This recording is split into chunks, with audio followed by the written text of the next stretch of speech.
Hello, my tyros. I'm Ryan, this is Q, this is Sean, and this is Tay. And I'm here just making an intro here in the city for an alternative video I'm doing on top of the one I'm going to do tomorrow, where I'm just going to narrate over the photos that were done today, and I hope you guys will enjoy it. Just a couple of notabilia. This is my 69th week out here, and the 75th is going to be coming pretty soon, and certainly after that the 100th week. So I would appreciate any sort of comments you guys would have how I should celebrate and have fun on my 75th week here in the city and my 100th. Yeah, we're getting pictures. It's free 99. Free 99. Free 99. Free. No, free 99. Free 99. FREE 99. FREE 99. Anyways, I hope you guys enjoy this very alternative video from the usual. And without any further ado, we'll get into our video now. All right, Q Shantae. Hey, it is my birthday. Turn up. It's his birthday. 27 years old. Hey, What up? Hey, how much y'all? Free 99. Free 99. Free. Now to your regularly scheduled program. I went to Detroit as I am wont to do, or I should start timing this. This is my second try because I went over the my camera's set limit, and I need to keep it short. Went to Detroit the other day. This is Detroit Street session number 69 and a half. I had just gotten back from camping the day before, and I shot on Saturday, and then this is Sunday out in the city. My assistant and I couldn't really get to having a working relationship, so we parted ways that day, and I went around. I should stop right here and say, I'm walking around alone, so without someone to shoot video, I have to just take stills, and I'm like, I'll experiment, I'll do a slideshow. So this picture right here, you see road closed. This is it Woodward Avenue? This week will be my 71st in the city, and this is 69 and a half that we're talking about right here. I don't know what street this is, but this is straight on ahead from Campus Martius, and it's going to be permanently closed. It's going to be a pedestrian-only area, and I'm sad about this because, as far as I know, Detroit City is a sister city, at least to the downtown area, to Washington, D.C., in that it has the spoke and wheel design for its roads. You have like a little park, Campus Martius Park, and then just like spokes coming out of an old wagon wheel, you've got all these major roads that actually they extend all the way pretty much, pretty far into the state. And the man who planned the city of Detroit after it burned down, when they got to redo it again, he wanted there to be several of these spoke and wheel designs, but this would only crop up as years went by, but no one ever actually took him up on that design. And so this is the only spoke and wheel design as far as I know in Michigan. And the reason why I don't like them closing this road down is that you're literally cutting off one of the spokes. And it just kind of, in my mind, goes against the spirit of what the city is meant to be. So moving onward, this is the Fist of Joe Louis. And I do like the spoke and wheel thing there because I'm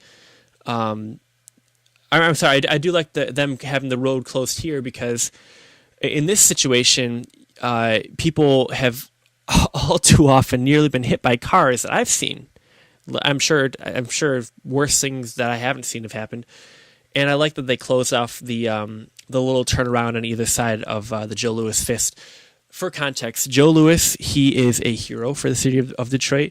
I used to work in Eastern Market, the produce hub of the Midwest, and he was born right just outside, or I guess technically inside of Eastern Market, in a neighborhood called Black Bottom. This is where Aretha Franklin came from. This is where a lot of jazz and big band greats came from, and it's called Black Bottom. It used to be settled by French people, and they called it that because the topsoil is black, so black bottom. Bottom of your feet, if you're walking around barefoot, it'll be black. very fertile, very rich topsoil, good for growing crops. And what do you know? Now it's, even though they don't farm there anymore, it's where you get all the produce in the region. Very poetic. But this is where Joe Louis is from. I love Joe Louis. I'm sad that the Joe Louis Arena is closing in favor of the Little Caesars Arena. And Joe Louis is this amazing man. They said you never wanted to fight Joe when he was impatient, because he would get that fight done. He was a boxer, and he could just take you out. Usually he would take his time though. That's how good he was. Like, he didn't really have an equal, when he was in his prime. And so I'm just walking around alone through Detroit, and I see this kid with a burgundy tux on. I'm like, you don't see that every day. Whenever I say that phrase to myself, I'm like, gotta take a picture. I'm walking up and I see their flowers because I'm behind him. I'm trying to catch up to him. And so I said, is there someone you love in your life? He's like, yes. And he's like, I'm going to give her these flowers right now. And I said, what's the occasion? He's like, high school graduation. I'm like, oh, young love. Wonderful. Nothing more beautiful than that. As it turns out, he's a photographer. So I've been, I'm like, hey, come out with me. So we exchange numbers, and I'm trying to get him to come out and shoot with me sometime. But I really love these pictures. I took them with my 55-1.2, which is right here. I shot with 3 lenses. This is, wait. Where is it? Where's my mouth? Oh, drat. Oh, wait. Oh, there we go. Sorry. I'm having too much fun here. I shot with 3 lenses on that day, and this is one of them. This is my 55 1.2 lens, and I got it for $120 from a guy in Ann Arbor, an almost retired engineer. I said, why are you getting rid of this beautiful lens? Because it's the widest aperture Nikon ever made. He said he's changing the Pentax. I'm like, well, all right, you're lost, my gain. I also shot that day, and pretty much every time I go out, with the 24-2.8 lens. This lens is from 1971. I always put a little piece of tape and write that on there. I look up the serial number and read all about the lenses. I might make videos one day on these individual lenses with the information I've learned on them. This is a wonderful ultra-wide rectilinear lens, meaning it doesn't really have any sort of fisheye effect, which I prefer not to have a fisheye. I should add that this 55-1.2 is from 1977. And then the third lens I used when I go out, and I went out that day, was my 55-2.8. Now, you might be laughing, like, why do you have two 55mm, like two of the exact same? Well, it's because this lens is a macro lens. If somehow this 55 went to like 1.4 or 1.8, if they made like a 50-ish millimeter macro lens, I would get rid of my 1.2 and just have the two lenses just be simpler. And this lens is from 1981. Now those are the 3 lenses I shot with, and those are just wonderful lenses. Hopefully I'm in focus. Moving on. This guy, I said, "Can I take your picture?" I said, you here for the, because there's the high school graduation there at Cobo Hall where the guy I talked to was going, and he's like, "Yeah, by all means." And I said, "All right." And he had this glorious ponytail. I said, "I'm like, turn to your side." He's like, "Okay," because I'm like, I'm missing this. You're a dapper man, but so much of the interest in who you are is all about that ponytail. I'm like, I told him, I said, you're one of the cool dads, aren't you? He's like, yeah. You can always tell the people who are the cool parents. But I'm walking up and down Washington Boulevard here. I went to there's an art gallery. Oh, this was cute. So for context, whenever I take my photos, I'm showing you all 600 that I took this particular day, this particular outing.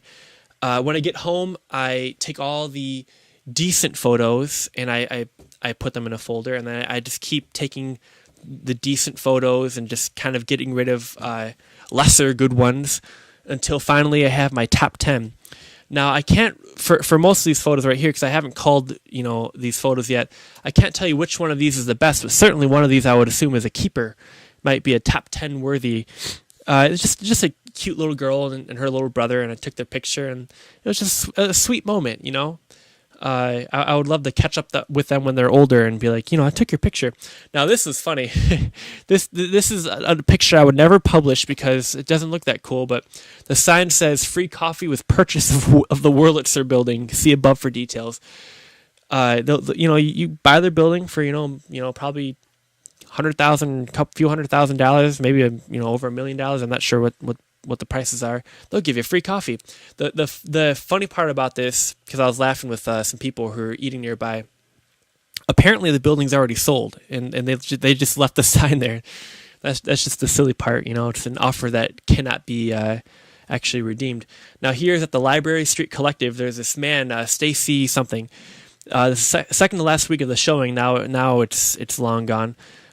He's a biologist by trade, and he used the mathematical pattern for how organisms grow, and then translated that into shapes, and that's what all this artwork is. And I really hate abstract art, but when you use something from the real world, then I begin to appreciate it more.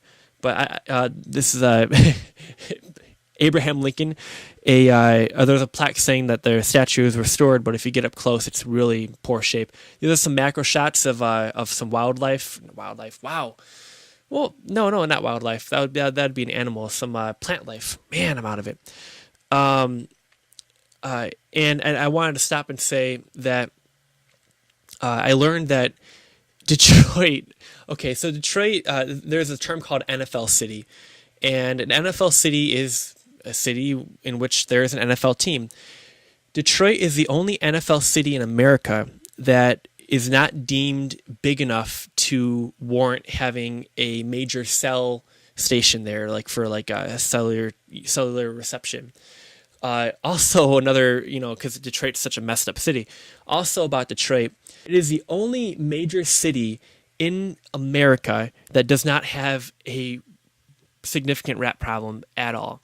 And I heard it's actually uptaking now, but the reason was all this time was because there was nothing for them to eat. There were no grocery stores. There's a Whole Foods maybe by Midtown, and that's it. Still to this day, no grocery stores in downtown Detroit.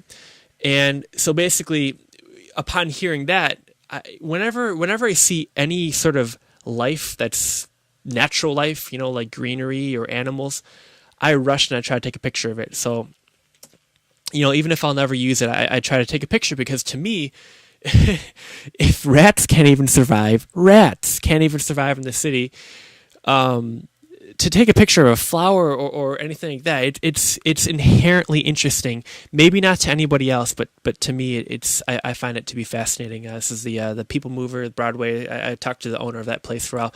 Now here, see, my assistant and I, we parted ways because we just couldn't really work that day. I'm like, I got to lay down the law. We're here to work, and they didn't really like that, and so we parted ways.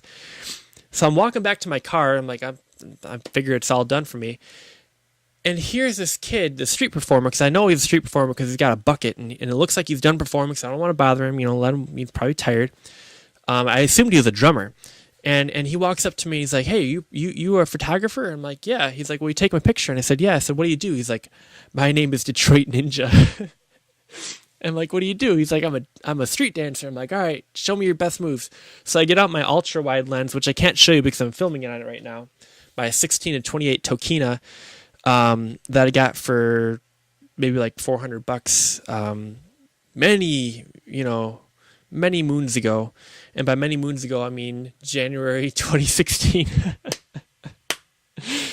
Whew. And I took pictures of him, and I kept telling him, come closer. But he never really came. He didn't really understand just how wide this ultra wide 16 millimeter at its widest lens was.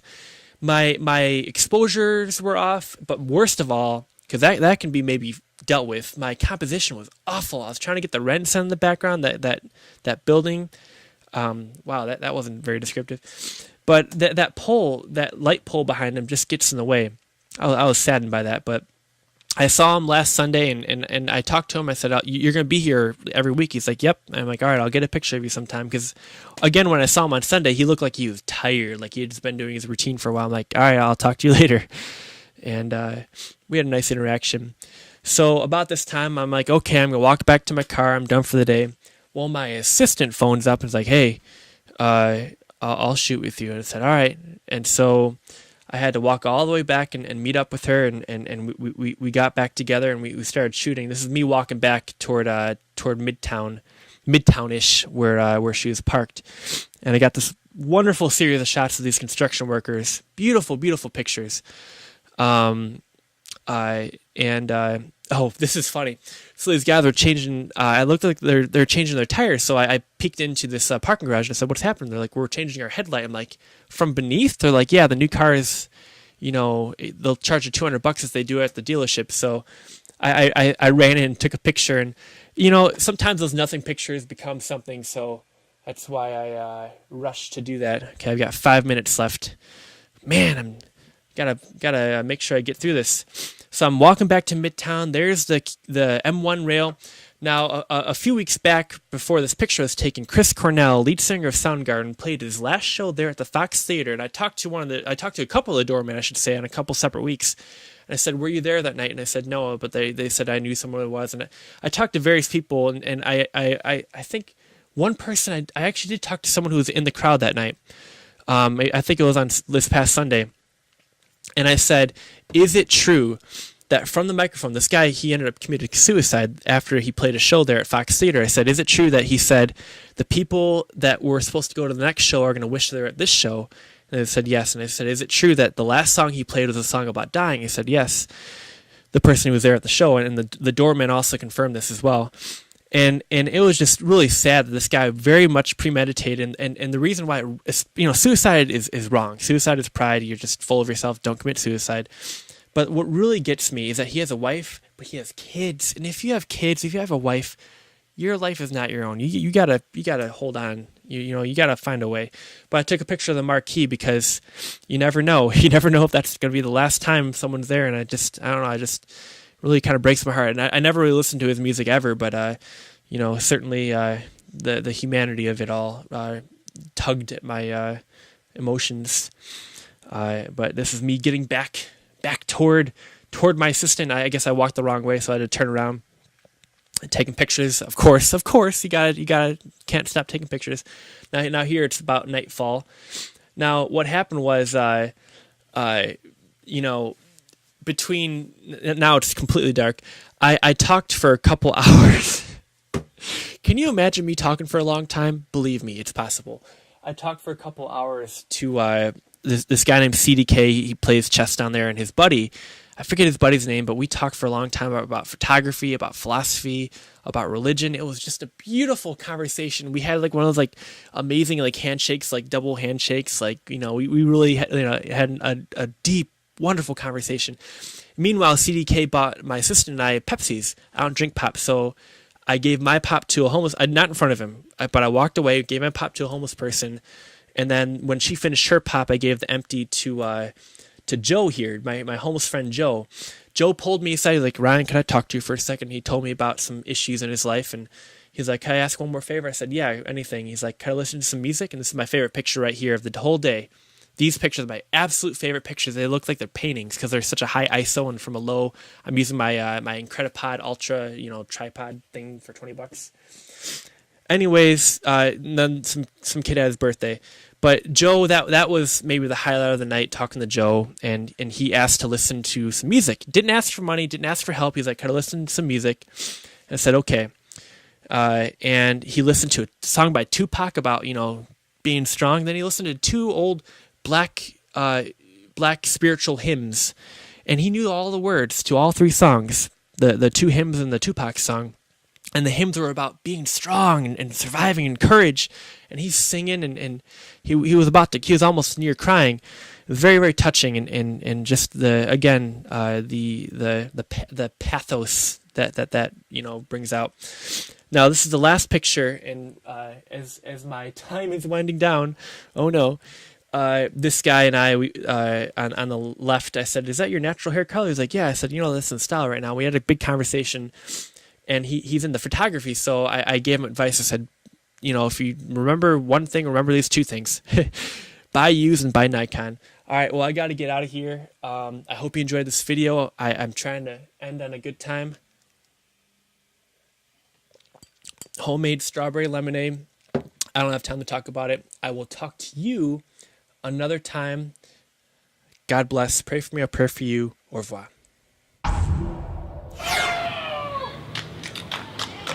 Thanks for watching this video. Please subscribe to my YouTube channel to never miss. How you doing, sir? Want to be in this here? How many million viewers do you have? 0.00. Battle rap. Please subscribe. Battle rap. Wait, what are we doing? I don't rap. Please subscribe to my YouTube channel to never miss a Ryan Ellis photography update. No, Do you want my even more? YouTube channel. Well, support me on Patreon to become a premium member. Ryan Ellis is my man. Support this guy. I'm the man. He's awesome. Right. Yeah. Hey, Yeah. What are you guys doing here tonight? Battle rapping? Battle rapping. Nothing but battle rap. That's all. It's in my soul. Yeah. Look at my work. Thanks, man. Yeah. Only in Detroit. At this hour, especially.